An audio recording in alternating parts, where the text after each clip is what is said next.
Assalamualaikum warahmatullahi wabarakatuh. Kebijakan kementerian terkait dengan Merdeka Belajar Kampus Merdeka. Sangat sederhana MBKM itu Bapak Ibu, yaitu penambahan di dalam standar proses tentang bentuk-bentuk pembelajaran. Sekarang di MBKM itu bisa tembus sampai 1 semester dan SKS-nya cukup fantastis.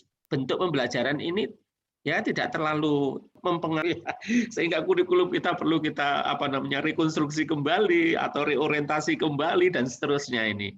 Karena adanya kebijakan MBKM itu. Saya susun ya berdasarkan referensi ini ya. Pertama saya mengambil referensi yang dari undang-undang, lalu dari Permendikbud nomor 3 tahun 2003, lalu dari buku panduan KPT Bapak Ibu ya. Lalu dari buku panduan Merdeka Belajar Kampus Merdeka, lalu dari kriteria penilaian BNPT yang barangkali nanti kita dalam diskusi kita gunakan sebagai rujukan. Lalu Bapak Ibu di dalam kurikulum itu beberapa waktu yang lalu Bapak Presiden itu menyampaikan kebijakan Kampus Merdeka yang episode yang ke-6 itu istilah yang sebelumnya belum pernah kita kenal, yang disebut dengan relaksasi kurikulum. Nah, Bapak Presiden pada saat itu menjelaskan yang disebut relaksasi kurikulum itu adalah bagaimana kurikulum pendidikan tinggi itu memiliki sifat fleksibel dan adaptif. Ya, fleksibel itu artinya bisa menyesuaikan terhadap tuntutan-tuntutan stakeholder, ya, tuntutan-tuntutan lembaga akreditasi, dan adaptasi terhadap perubahan-perubahan kompetensi, misalnya perubahan-perubahan inovasi di dalam pembelajaran ya dan lain sebagainya.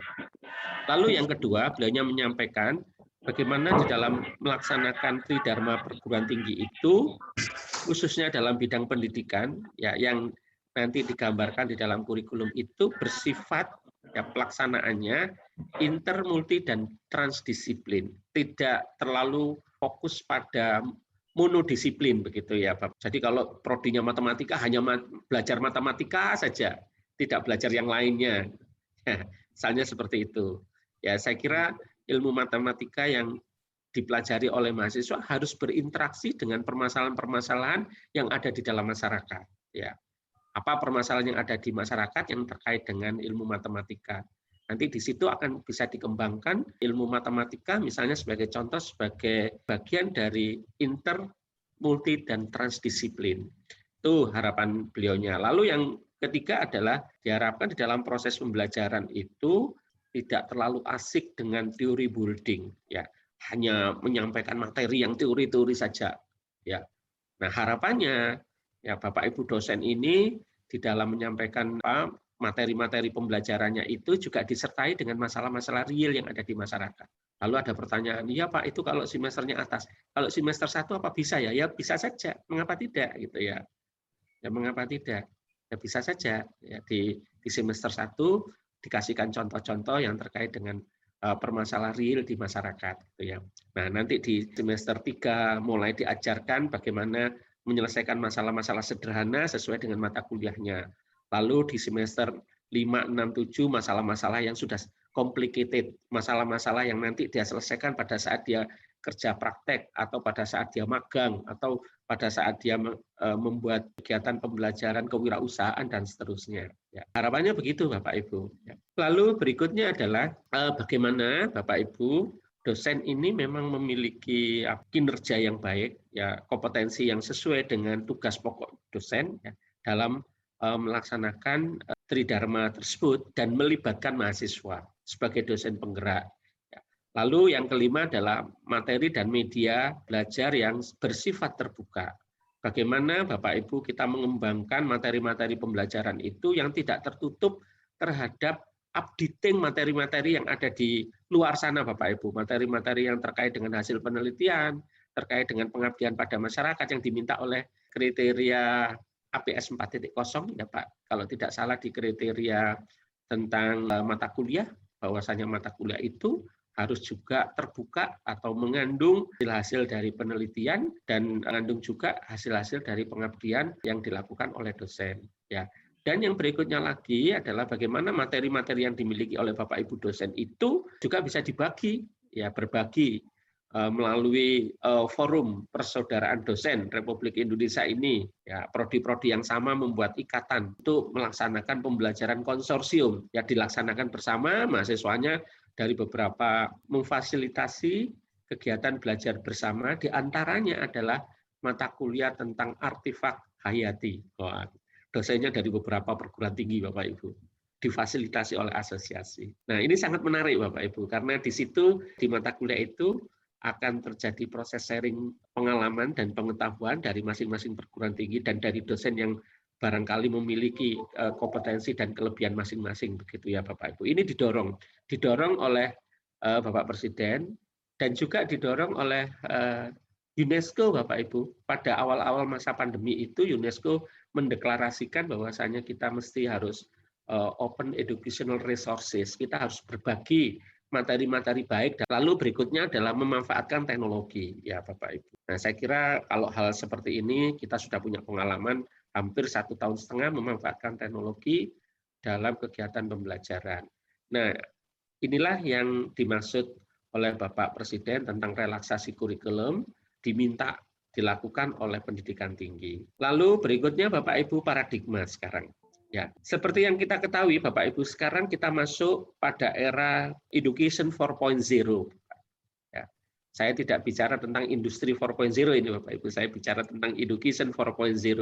Di mana education 4.0 ini Bapak Ibu sebenarnya juga merupakan imbas dari perkembangan teknologi, ya. Imbas dari perkembangan cara belajar, metode belajar. Nah, di era education 4.0 ini Bapak Ibu, pendekatan pendidikannya adalah pedagogik, ya. Pedagogik, bukan andro, bukan pedagogik, tetapi yaitu ciri-cirinya ini Bapak Ibu, ciri-cirinya era education 4.0 ini. Pertama, pembelajaran itu menjadi lebih personalized, ya. Jadi lebih bersifat banyak pilihan, gitu. Jadi mahasiswa belajar di prodi itu dia bisa memilih banyak kegiatan pembelajaran sesuai dengan bidang minatnya. Ya. Ini secara global ya Bapak Ibu ya, secara mendunia ini ya, education 4.0. Lalu yang kedua adalah dalam proses pembelajaran itu ya, ada kecenderungan learning experience itu, pengalaman belajar itu menjadi salah satu pilar yang sekarang yang utama, learning experience. Jadi pengalaman belajar tidak hanya di dalam kelas Bapak Ibu, tetapi pengalaman belajar yang dimaksud di sini adalah pengalaman belajar di dunia nyata. Nah, itu saat ini akan menjadi primadona dalam proses pendidikan. Ya. Yang berikutnya lagi adalah ciri dari education 4.0, pembelajaran itu terhubung Bapak Ibu, tidak hanya sesuai dengan SKS, definisi SKS yang satu SKS setara dengan 50 menit tatap muka itu Bapak Ibu ya.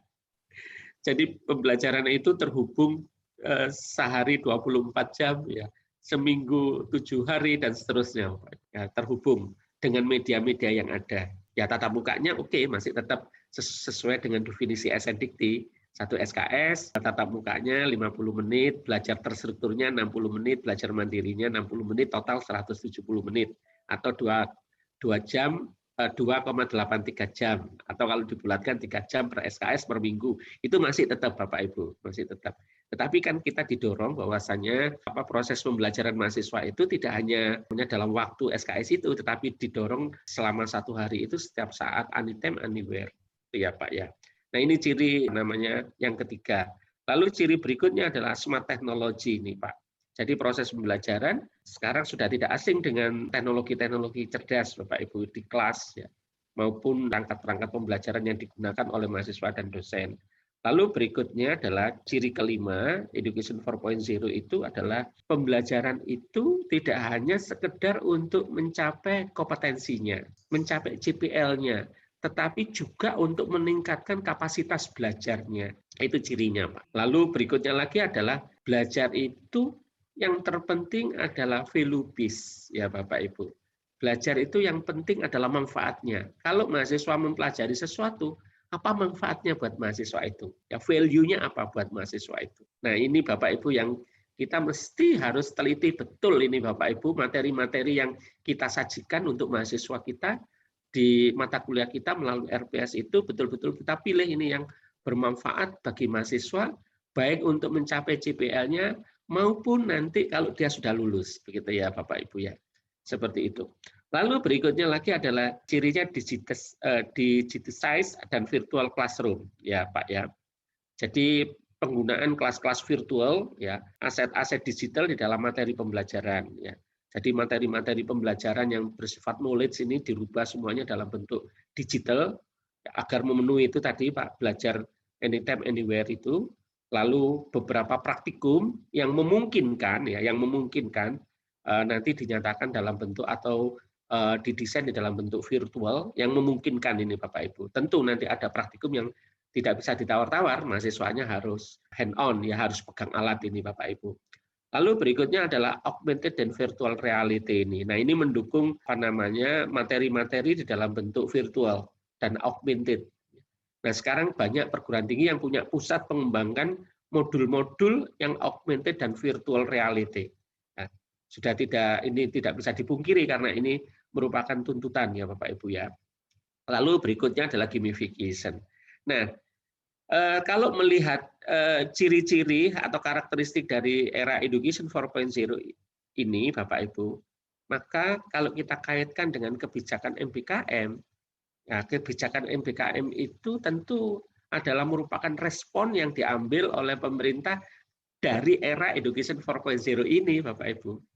Ya, adalah respon ini, Bapak Ibu. Misalnya yang contohnya yang 8 bentuk kegiatan pembelajaran MBKM itu, ya mahasiswa diberikan pilihan ya seluas-luasnya ini. Ya tentu pilihan itu nanti harus difasilitasi oleh program studi dan universitas ya. Ya, yang memfasilitasi adalah universitas. Wajib memfasilitasi, tapi bagi mahasiswa itu adalah opsi ya. Pilihan buat mahasiswa.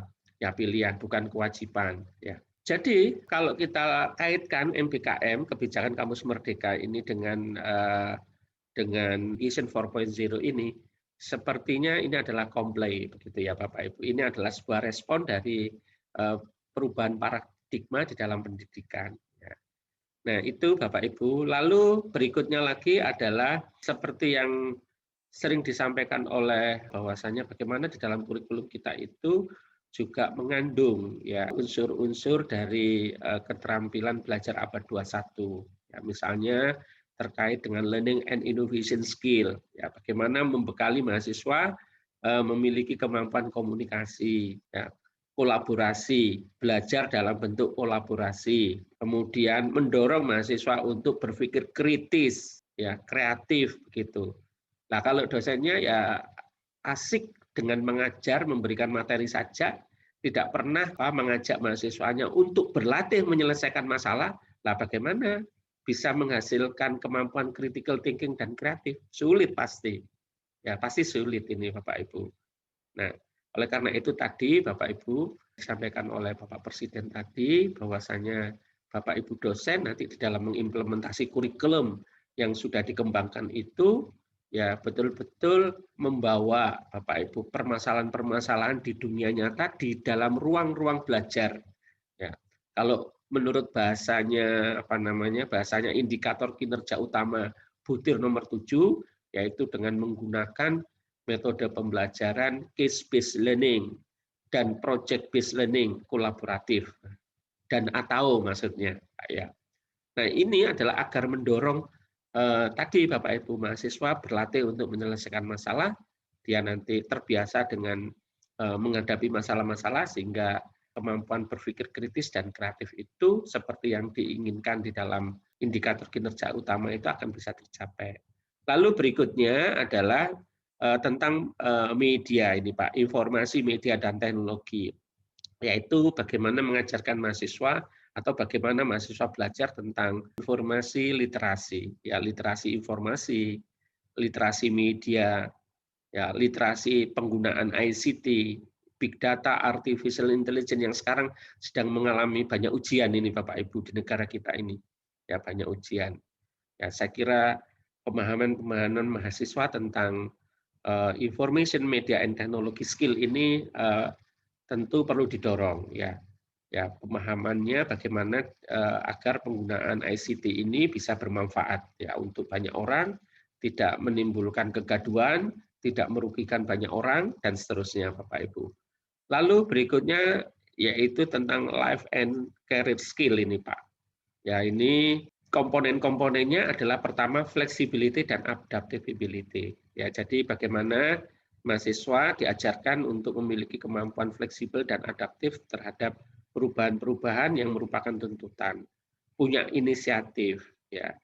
Ini ya kalau kita lihat memang cukup berat Bapak Ibu karena seperti yang kita ketahui ini pada umumnya mahasiswa kita ini pada saat dia belajar di ruang-ruang kelas, di laboratorium dan di bengkel-bengkel atau di lapangan Bapak Ibu, inisiatif ini selalu datangnya dari dosen sebagian besar ini. Ya karena barangkali pendidikan-pendidikan sebelumnya ya tentang inisiatif ini belum menjadi titik berat gitu ya. Sehingga begitu masuk perguruan tinggi, maka kita menghadapi mahasiswa-mahasiswa yang perlu diajarkan atau dibiasakan bagaimana dia memiliki inisiatif. Ya. Lalu yang berikutnya adalah social and cross culture skill. Ini Bapak Ibu perlu memiliki ini. Ya, barangkali ini adalah bagian yang sangat diperlukan untuk saat-saat seperti ini, Bapak Ibu. Ya, saat-saat bangsa kita terus ingin mempertahankan NKRI kita ini, Bapak Ibu. Mau enggak mau ya tentang literasi atau kemampuan untuk berinteraksi sosial dan cross culture ini perlu kita ajarkan, ya.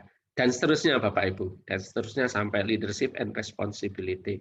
Nah ini Bapak Ibu seperti yang kita ketahui dituntut oleh kriteria dan standar-standar yang kalau Bapak Ibu mengikuti akreditasi internasional, ya Bapak Ibu misalnya ikut akreditasi ASIIN atau akreditasi ABET kalau dalam bidang engineering, ya dan lain-lain Bapak Ibu, ya kriteria-kriteria yang mereka tetapkan itu banyak yang mengacu pada framework for 21 century learning ini Bapak Ibu. Nah ini nanti harus kita terjemahkan di dalam dokumen kurikulum kita, ya. Lalu kita konfirmasi dengan pengguna lulusan kita, terutama stakeholder yang memiliki profesi dalam bidang pekerjaan sesuai dengan kepribadian kita, dan kita bangun learning experience mahasiswa dalam lingkungan belajar di kampus kita masing-masing. Nah, itu ya Bapak Ibu. Lalu berikutnya adalah tentang kebijakan MBKM. Ya, dari perubahan-perubahan itu tadi, Bapak Ibu, tuntutan perubahan-perubahan itu, lalu Kementerian mengambil kebijakan yang dituangkan di dalam beberapa Permendikbud, ya. Khususnya yang paling berinteraksi dengan kurikulum, ya terkait dengan kurikulum adalah Permendikbud nomor 3 ini, Bapak Ibu, yang kita kenal dengan Standar Nasional Pendidikan Tinggi, yang di dalamnya ada 3 standar dan masing-masing standar itu memiliki 8 standar. Ya, standar nasional pendidikan memiliki 8 standar, standar penelitian memiliki 8 standar, lalu standar pengabdian masyarakat memiliki 8 standar juga. Nah, yang kita bahas terkait dengan kurikulum ini adalah standar nasional pendidikan yang 8 standar itu. Lalu didukung oleh Permendikbud yang lain, yaitu Permendikbud nomor 7 misalnya, ya nanti terkait dengan pembelajaran daring dan seterusnya. Ya. Lalu Permendikbud nomor berapa lagi? Nomor 5 terkait dengan akreditasi program studi. Ini mendukung semuanya terkait dengan standar nasional Bapak Ibu. Nah, saya ingin mempersempit pembicaraan kita di dalam Permendikbud nomor 3 tahun 2020 yang tadi disampaikan oleh Ibu Moderator, merupakan Permendikbud yang hasil revisi dari Permenristek-Dikti nomor 44 tahun 2015 ya Bapak Ibu ya, tahun 2015. Nah di dalam Permendikbud nomor 3 itu ditambahkan tentang bentuk kegiatan pembelajaran yang merupakan hak belajar mahasiswa 3 semester maksimum atau setara dengan 60 SKS ya di dalam standar proses ya. Jadi yang berubah hanya di standar proses saja Bapak Ibu. Hanya di situ saja. Nah, kemudian hak belajar 3 semester itu kita kenal ya dengan membaca atau melalui buku panduan yang dikeluarkan oleh Belmawa disebut dengan Merdeka Belajar Kampus Merdeka atau bentuk kegiatan pembelajaran Merdeka Belajar Kampus Merdeka, MBKM. Ya kita kenal itu Bapak Ibu. Walaupun kemudian disusul ada beberapa bentuk pembelajaran Kampus Merdeka yang diinisiasi oleh Belmawa. Ya. Kemudian ada beberapa, ada sekitar 9 kalau tidak salah. Misalnya program Bangkit, program Kampus Mengajar, dan seterusnya Bapak Ibu. Ya. Nah, itu adalah program MBKM yang diinisiasi oleh Belmawa. Lalu Bapak Ibu kita lihat apa namanya prinsip atau apa ya konsepnya di dalam Merdeka Belajar Kampus Merdeka itu kurang lebih kalau saya gambarkan secara visual adalah seperti ini ya Bapak Ibu ya. Jadi selama ini kita apa namanya mendesain kurikulum ini Bapak Ibu, kurikulum sistem pembelajaran dan sistem penilaian itu dalam rangka untuk melaksanakan proses pembelajaran sesuai dengan CPL yang kita rumuskan, ya sesuai dengan CPL-nya ini. Ya tentu saja CPL ini diturunkan berdasarkan profil lulusan, diturunkan berdasarkan tujuan pendidikan, diturunkan berdasarkan visi misi, strategi, tentu saja itu urut-urutannya ya Bapak Ibu ya. Tapi intinya kurikulum kita itu dalam implementasinya, pelaksanaannya adalah bagaimana mahasiswa itu bisa mencapai standar minimum dari CPL yang ditetapkan oleh Prodi. Nah, harapannya Bapak Ibu nanti dia dapat bekerja ini Bapak Ibu, ya dapat bekerja di dunia industri, dunia usaha, dan atau dunia kerja atau sering disingkat dengan eduka, ya dengan standar kerja tertentu yang mereka tetapkan. Itu harapannya begitu, ya. Nah ini gambaran bagaimana proses pembelajaran tampak MBKM. Nah kemudian Bapak Ibu dengan Permendikbud yang baru itu perguruan tinggi Bapak Ibu di dalam pengembangan kurikulumnya itu didorong untuk membuat rancangan, ya, di mana di dalam rancangan itu bagi mahasiswa ada pilihan, ya, ada pilihan maksimum ya 3 semester yang ekivalen dengan 60 SKS. Ya, ini boleh diambil, boleh tidak oleh mahasiswa Bapak Ibu. Ini pilihan, opsinya.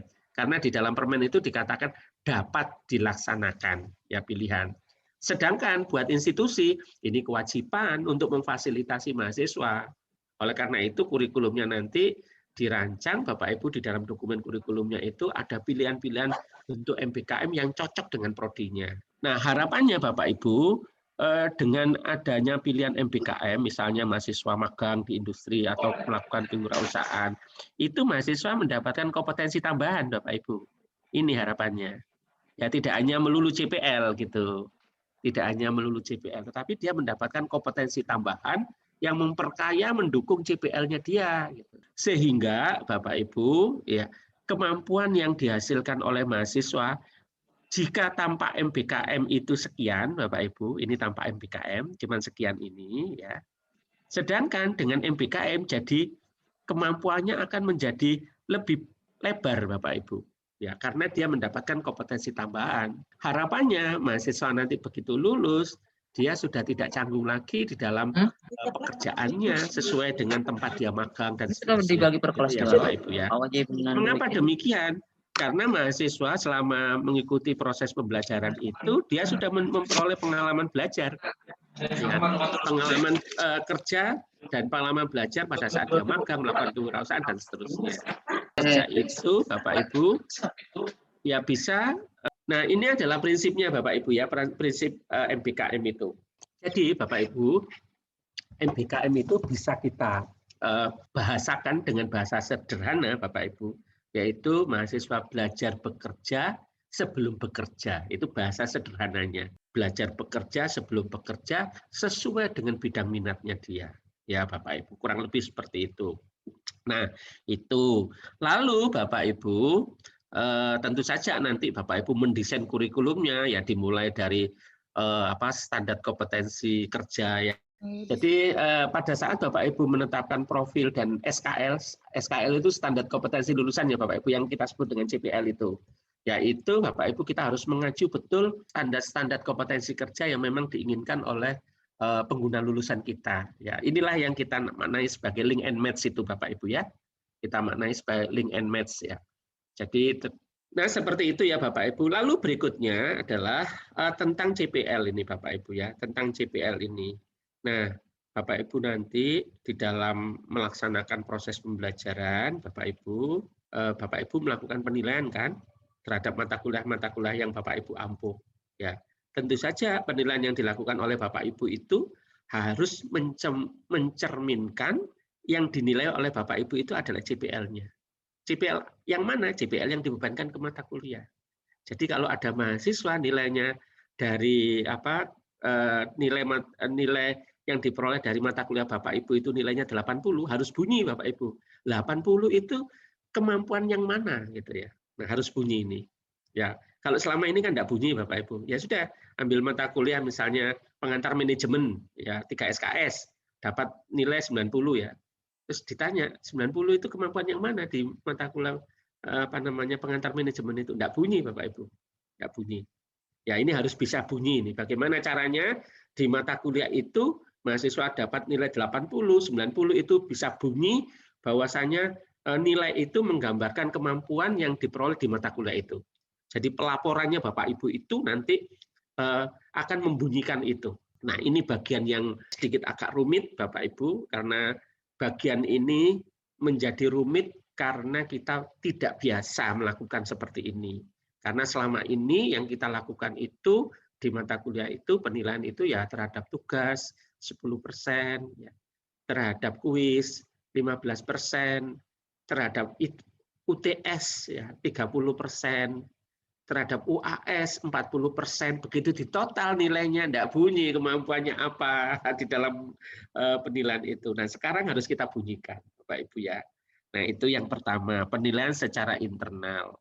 Lalu yang kedua, ada penilaian secara eksternal Bapak Ibu oleh stakeholder. Ya, stakeholder akan menilai ya secara eksternal. Tentu saja penilaiannya tidak seperti yang dosen lakukan. Ya, penilaiannya tentu saja terhadap kemampuan pada saat uji kompetensi kan Bapak Ibu. Ya, akan dinilai oleh stakeholder. Nah, itu ya Bapak Ibu. Lalu berikutnya agar itu semua nanti bisa jalan ya, rancangannya jalan, implementasinya jalan, maka Bapak Ibu kita harus mendesain atau merancang dan melaksanakan standar-standar dan sistem penjaminan mutu yang ada di kampus kita masing-masing ya Bapak Ibu. Harus kita kuati itu Bapak Ibu. Monitoring dan evaluasi yang dilakukan oleh kantor-kantor atau pusat-pusat penjaminan mutu ya. Itu harus kita jalankan Bapak Ibu dengan periode tertentu, misalnya setiap semester, setiap tahun. Termasuk Bapak Ibu diantaranya adalah penjaminan mutu yang dilakukan oleh eksternal, yaitu mengikuti akreditasi-akreditasi. Nah, ini harus kuat Bapak Ibu, ya harus kuat di situ. Demikian Bapak Ibu konsep MBKM.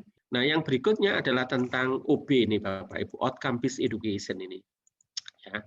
Jadi Bapak Ibu di dalam buku KPT itu di situ ada ada paparan terkait dengan pendekatan UB di dalam mengembangkan dan mengimplementasi kurikulum.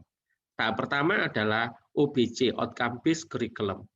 Bagaimana Bapak Ibu mengembangkan kurikulumnya dimulai dari profil, outcome dan seterusnya. Ya secara alignment, secara selaras. Jadi OBC ini dalam konteks bagaimana mengembangkan kurikulum. Ya.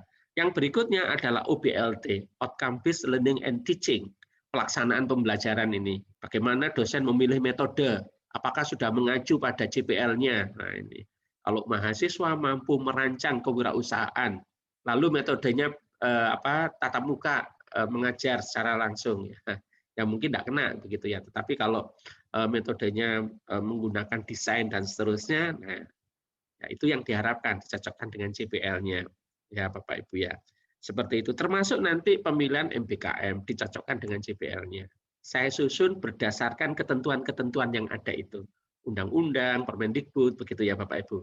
Jadi sampai di sini saya masih mengikuti track itu Bapak Ibu ya. Sampai di sini. Lalu berikutnya adalah outcome based assessment dan evaluasi. Bagaimana penilaian itu basisnya adalah outcome itu tadi. Berdasarkan CPL ini. Nah, ini perintahnya undang-undang dan perintahnya SNDikti, Bapak Ibu, Permendikbud ini. Tahapan-tahapan inilah yang kemudian kita jalankan dalam sebuah siklus ya PDCA, Plan Do Check and Action ini Bapak Ibu ya. Kita jalankan seperti itu. Nah, itu lalu penjabarannya adalah kerangka OB itu ya sebenarnya Bapak Ibu semua sudah tahu, yaitu mulai dari menyusun visi, misi, educational philosophy, lalu Bapak Ibu merumuskan tentang tujuan pendidikan atau program educational objective ya. Ini bahasanya APED menggunakan bahasa ini Bapak Ibu. Kalau kita menggunakan bahasa tujuan pendidikan program studi. Lalu diterjemahkan di dalam expected learning outcome atau CPL. Ya, ini bahasanya OwnQA Bapak Ibu. Kalau Bapak Ibu nanti ikut sertifikasi OwnQA, dia menggunakan bahasa expected learning outcome. Kalau Bapak Ibu nanti menggunakan lembaga akreditasi dari Eropa, biasanya dia menggunakan istilah attended learning outcome. Ya, attended hampir mirip-mirip, tapi maksudnya itu adalah CPL program studi. Ya, lalu Bapak Ibu dari situ Bapak Ibu mengembangkan kurikulum nanti. Lalu teaching and learning approach ya. Pelaksanaan pembelajaran. Lalu berikutnya adalah asesmen dan evaluasi. Ya, ini mungkin lain waktu kita diskusikan. Ini pasti seru ini Bapak Ibu ya. Jadi asesmen dan evaluasi, asesmen itu pengukuran, Bapak Ibu, evaluasi itu adalah menginterpretasi hasil pengukuran, lalu mengambil langkah-langkah, ya langkah-langkah apa perbaikannya. Nah, oleh karena itu hasil evaluasi ini biasanya digunakan untuk perbaikan, ya, atau digunakan untuk mengambil keputusan, gitu. Dua itu, Pak. Nah, itu yang disebut dengan evaluasi sumatif. Kalau evaluasi itu digunakan untuk perbaikan, itu disebut dengan evaluasi formatif. Seperti yang kita ketahui bersama. Ya, setelah kurikulum nanti didesain dengan pendekatan OB ini, Bapak Ibu, maka siap dilaksanakan proses pembelajaran. Ya. Nah, di dalam SNDikti, proses pembelajaran itu didefinisikan sebagai interaksi antara dosen, mahasiswa, dan sumber belajar. Ya, interaksi berarti dua arah ini, Bapak Ibu. Ya, dua arah berarti. Ya, dalam lingkungan belajar ya yang disetting Bapak Ibu. Jadi Bapak Ibu, definisi ini bisa berlaku baik untuk perkuliahan yang bersifat daring maupun perkuliahan yang bersifat luring. Kalau saya simpulkan dari apa yang saya uraikan tadi, nanti yang lainnya silakan Bapak Ibu baca di slide atau Bapak Ibu angkat sebagai diskusi. Kalau disimpulkan Bapak Ibu dari apa yang saya sampaikan tadi, kurang lebih seperti ini ya Bapak Ibu. Bagaimana dalam pengembangan kurikulum itu kita tetapkan, ya, pertama adalah standar kompetensi lulusannya. Tentu saja berdasarkan profil dan seterusnya tadi. Mengacu pada SNDikti sesuai dengan levelnya.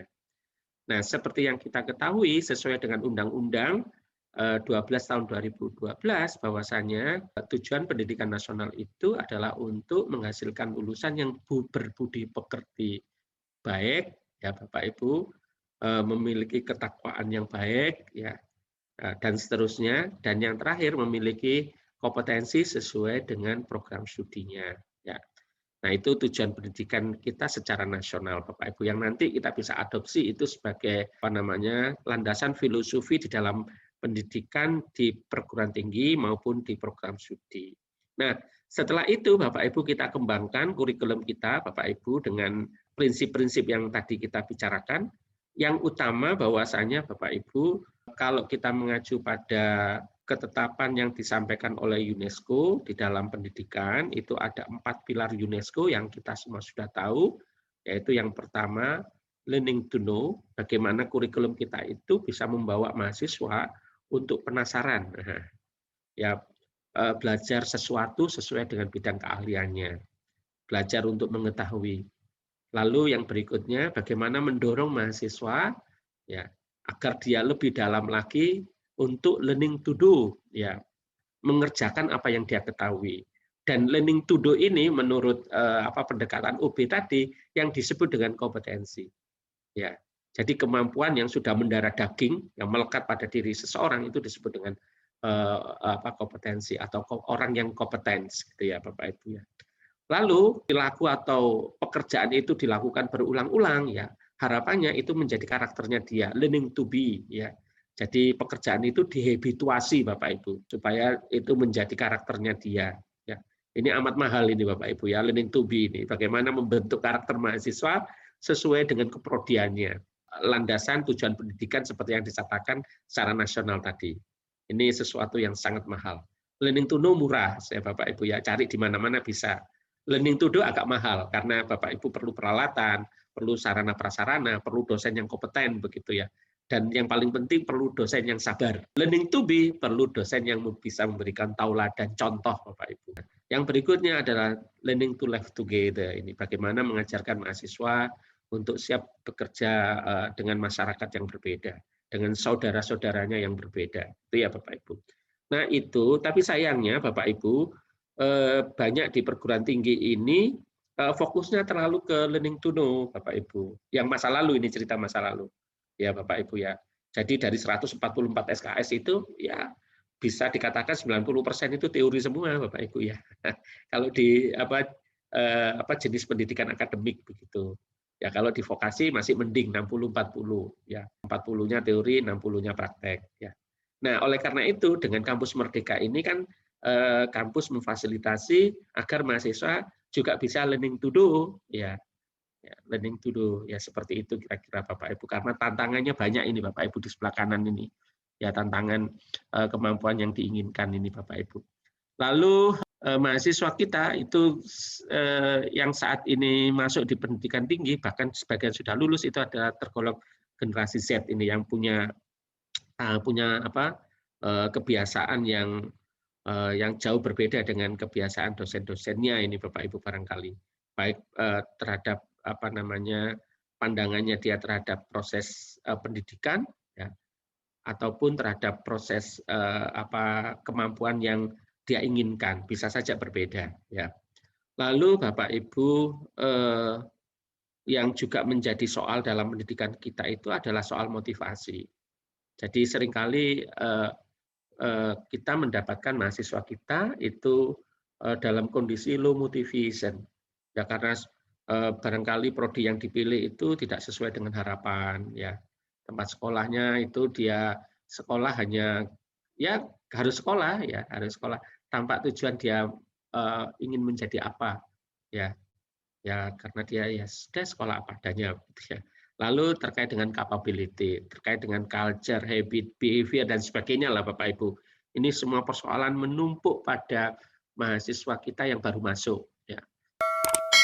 Terima kasih. Wassalamualaikum warahmatullahi wabarakatuh.